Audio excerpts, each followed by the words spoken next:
Welcome to Season 5 of the Innovation Junkies podcast. In this season, you'll learn from successful innovators who have influential stories, practices, and strategies that will have your gears turning. Prepare to be inspired, challenged, and empowered. This is the Innovation Junkies podcast. Hey guys, welcome to another episode of the Innovation Junkies podcast. My name's Jeff Standridge. Hey, this is Jeff Amrine. Glad to be back on. How you doing, Jeff? Hey, I'm good. You got new surroundings?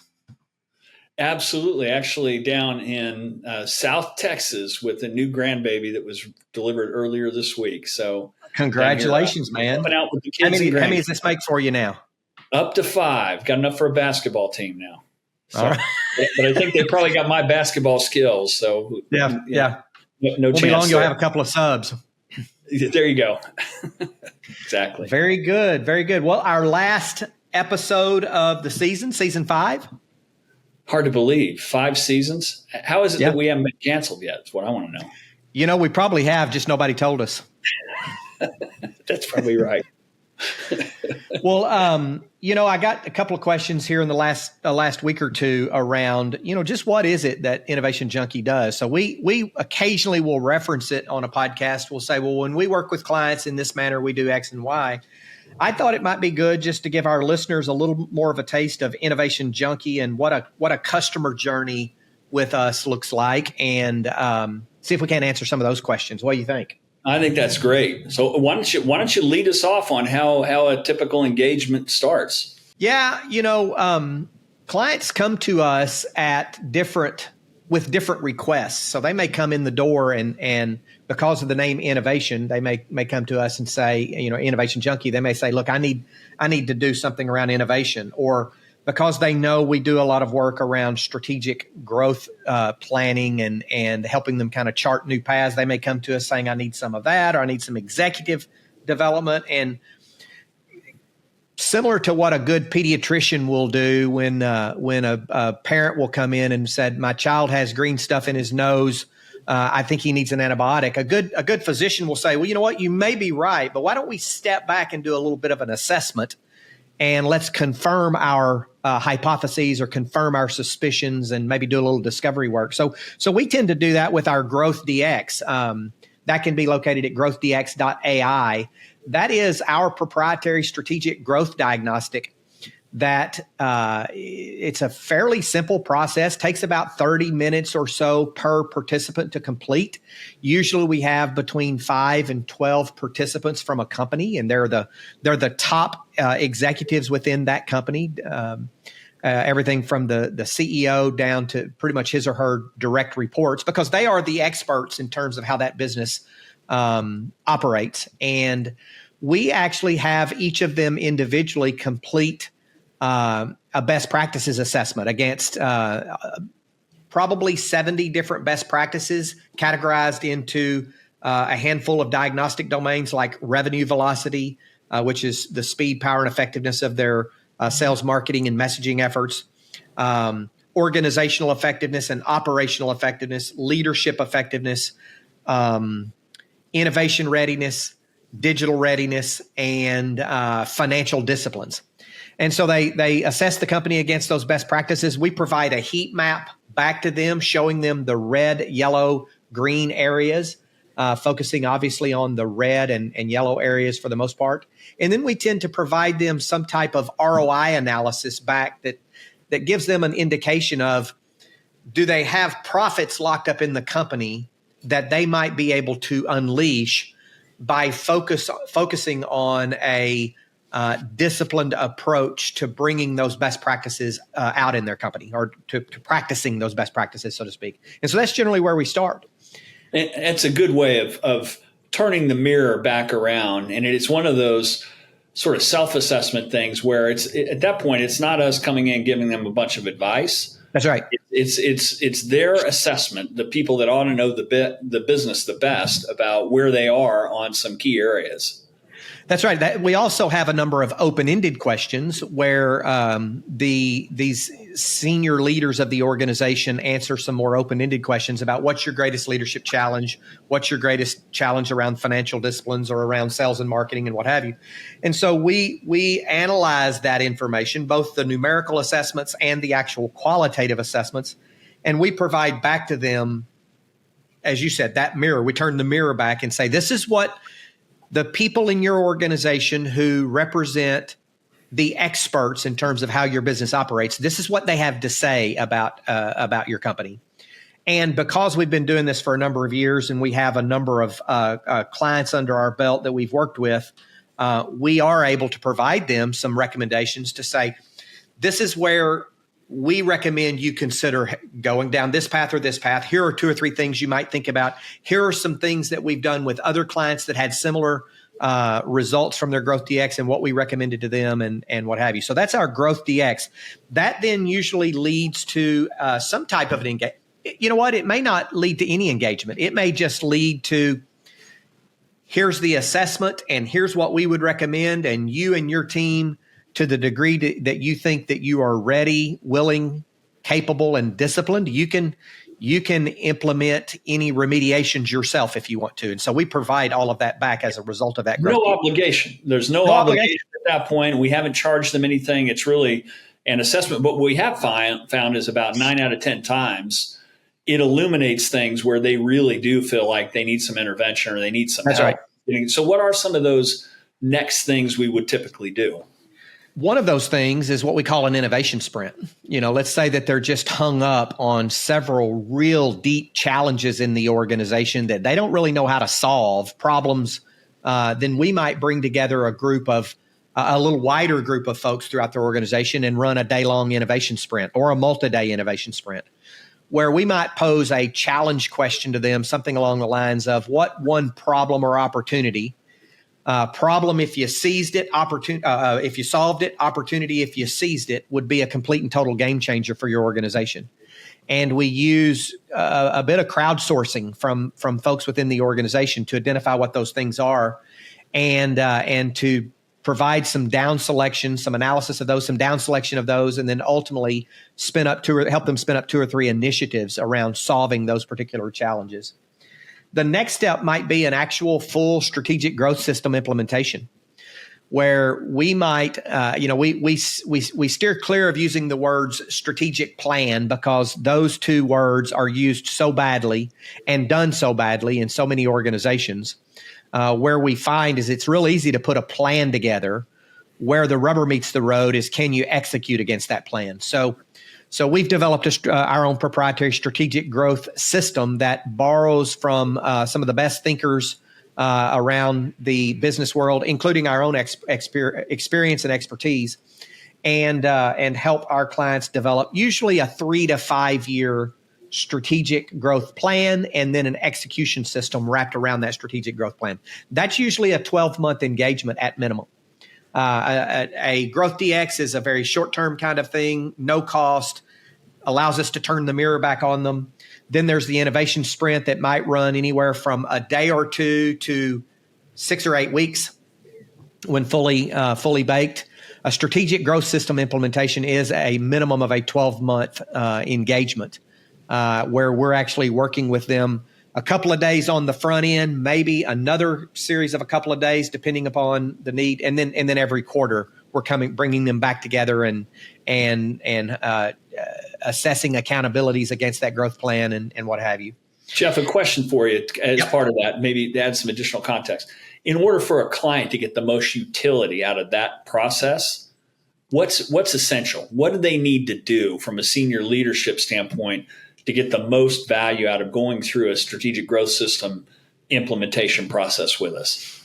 Yeah, first and foremost, they need to be committed to the process. They need to understand that it becomes a way of being and a way of operating, not just a plan that they put in a 3-ring binder and put it on the shelf and pull it out every 6 months to see how they've done. That it permeates everything all the way down to their organizational chart, or accountability chart as we call it, and their weekly leadership meeting cadence. So not only are they addressing the operational needs of the week they are also tying back to their strategic growth plan every single week. So that's number one. Number two, they need to have the right people at the table, and they need to understand that at least 50% of the time, the leaders who engage in this process begin to understand that they have some gaps sitting at the table, or not sitting at the table, I guess I should say. And they have to either coach some people up pretty quickly, that many times they'll leverage us to help them do that, or they need to fill some gaps that exist at that table and bring some people in. And we've seen instances where it was clear there needed to be new senior leadership, new CEO level. It was clear we had some people in the wrong seats. It was clear that there were some people that were maybe good early on, but were at a point where they'd sort of outlived their usefulness. And without having this kind of process, it feels like conjecture or anecdotal, but this is a process where you can't help but see it once you go through this type of this kind of activity. That's right. And the executive teams that have done the best and that have excelled in the presence of a strategic growth system implementation have taken action when they saw it. The ones who have struggled have been the ones who have struggled to take action. Right. Now, action can be everything from shuffling responsibility so that you get the right people in the right place. It can be bringing additional people to the table to provide new perspective and new expertise. It can be coaching some people up who have been maybe historically underperforming, but we weren't really able to put our thumb on that underperformance, and now we are able to. All the way to, in extreme cases, having to replace some folks, and that doesn't happen extremely often, but sometimes it does. Sure. And so just like leadership at any organization, we have to make tough calls sometimes. And so we help provide the leaders, the executives, with the information that they need to be able to make those decisions appropriately.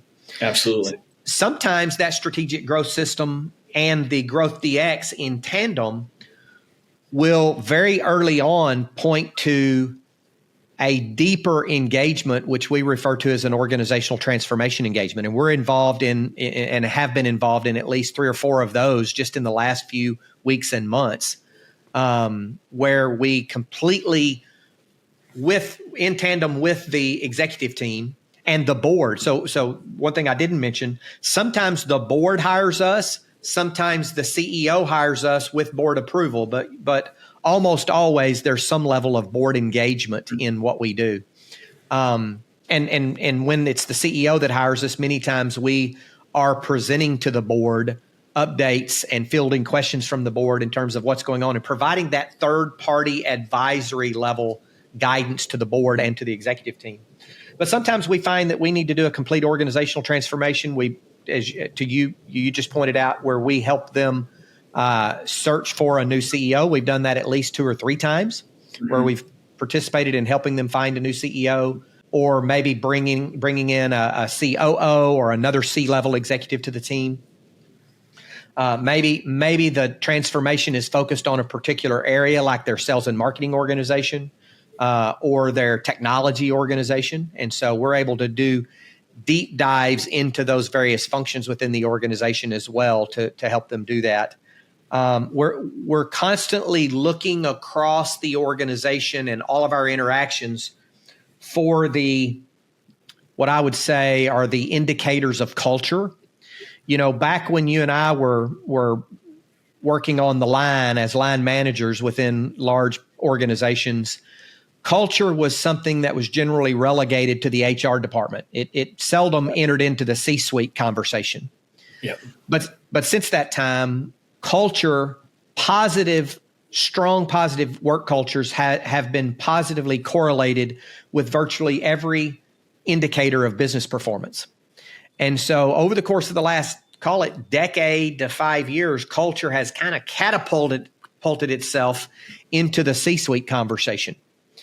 And we've been able to identify a number of areas of culture, which we call the culture of excellence, that we're constantly observing organizations for. Talk more about that. With the backdrop of Drucker said, culture eats strategy for breakfast. And I think, to reiterate that, he really meant that culture is an integral part of a successful strategy. If you Absolutely. had to restate it. So talk about our culture of excellence that we believe in, that we So implement. we've observed a number of companies that tend to do extremely well in creating sustained strategic growth. And there are about 6 elements that they foster within their organization, which we've built into a framework we call the culture of excellence. The first of which is strong leadership. They've got the right people at the leadership levels who are committed to the vision of the organization, being the destination they're trying to take the organization, the mission of the organization, why it exists, and what it exists to do. They're bought into the strategy, which is the playing fields that this organization chooses to play on and the games they choose to play because they know they can win at it. So they're bought into all of those things.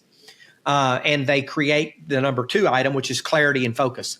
Clarity and focus around all of those items, mission, vision, values, strategy, et cetera. But also they help to ensure that clarity and focus exist at the individual employee or associate level as well.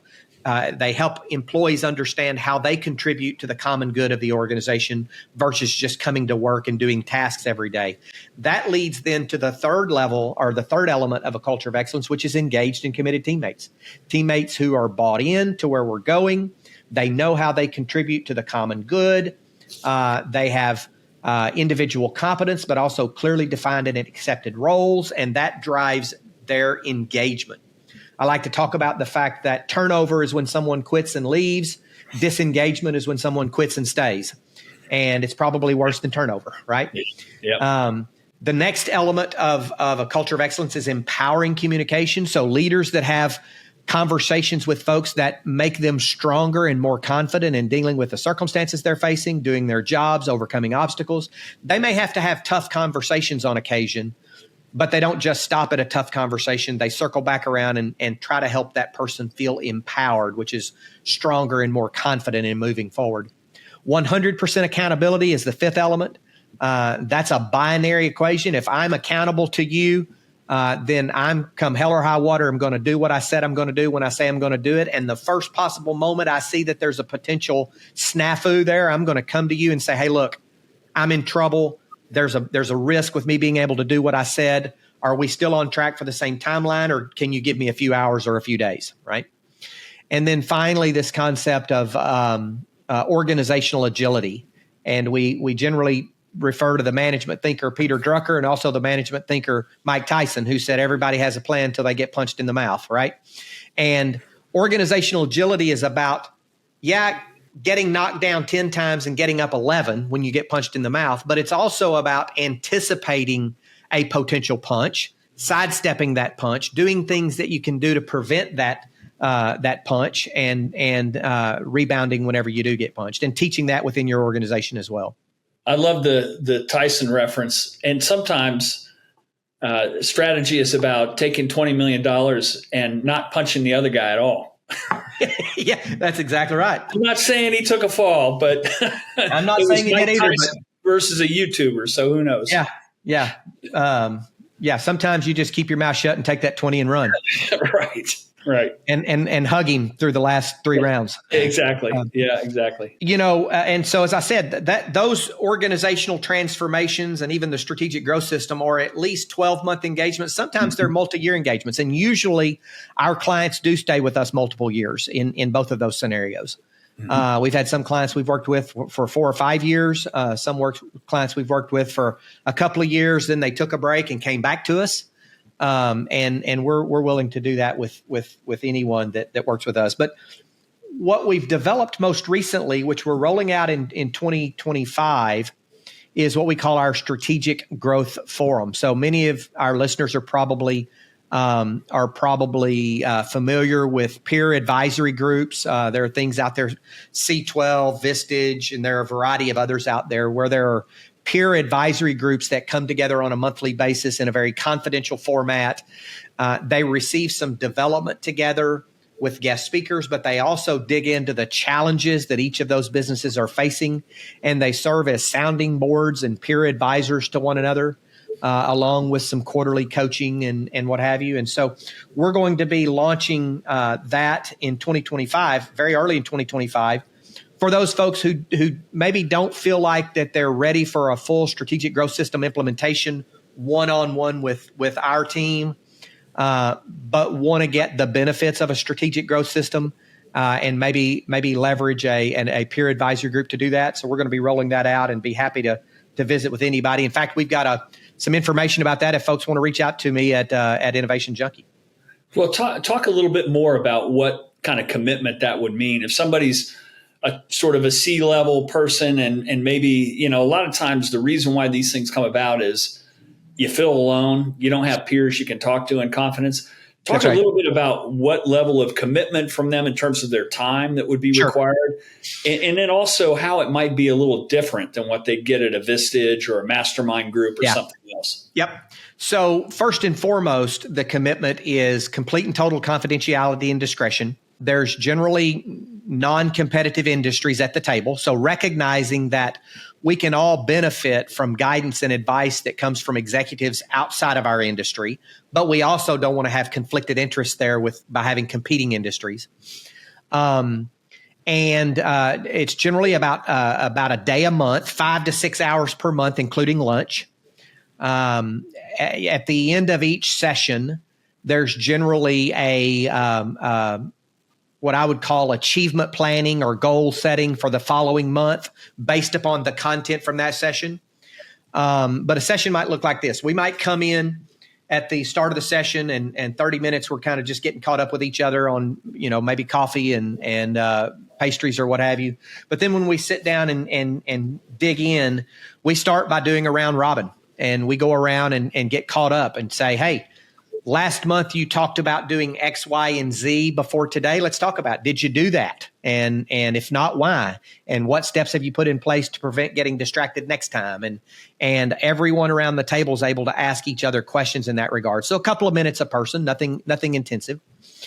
Then we might do what's called the hot seat. We might have 2 or 3 of those group members who know ahead of time that they're going to come in and they're going to have about 30 minutes on the hot seat to unpack a particular challenge or issue, or maybe a new product category or a new service opportunity or a potential acquisition. Again, this is all confidential. Everyone signs NDAs and confidentiality statements.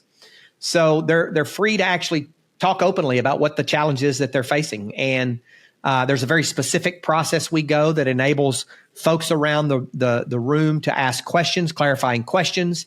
Once we're sure that everyone understands the challenge, then it's a session focused just on giving them feedback. Have you thought about this? Have you thought about that? In my experience, I did this. You might try so-and-so, et cetera. So that takes about 30 minutes.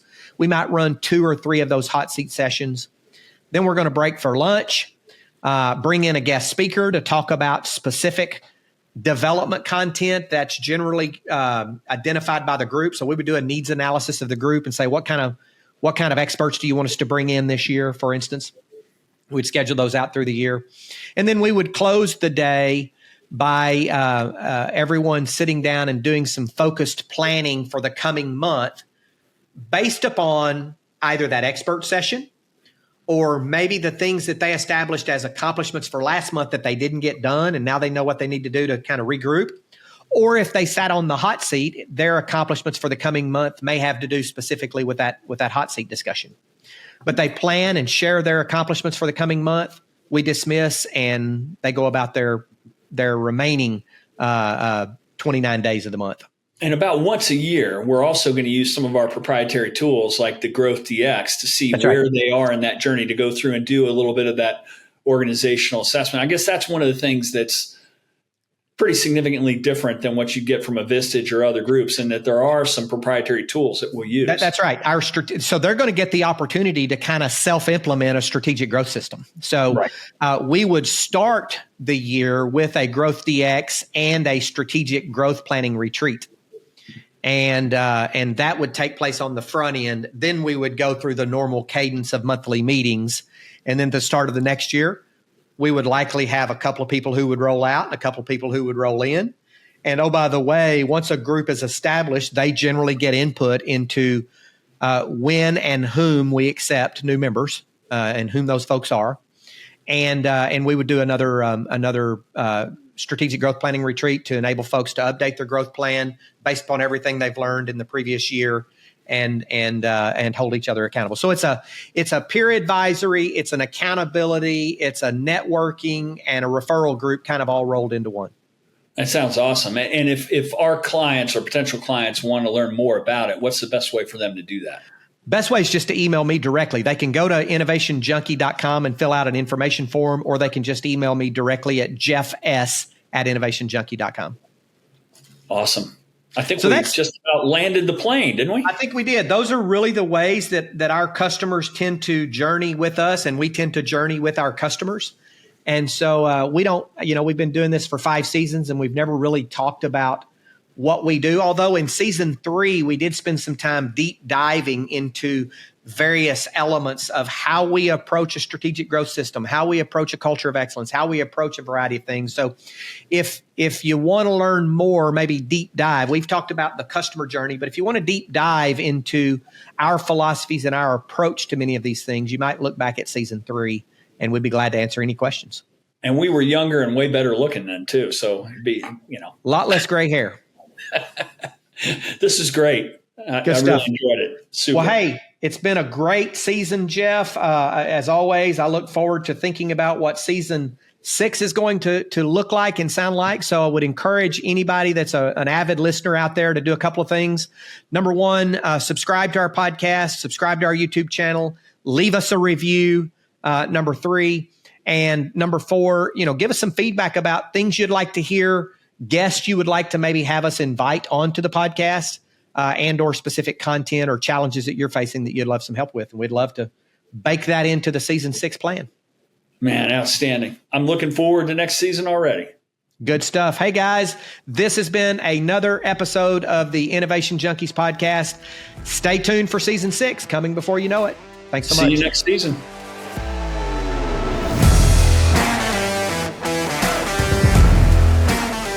Thanks for tuning in to another episode of the Innovation Junkies podcast. We hope you gained some valuable insights and inspiration from today's conversation. Be sure to subscribe for more episodes featuring leaders in the forefront of innovation, and don't forget to connect with us on social media to continue the conversation. See you next time.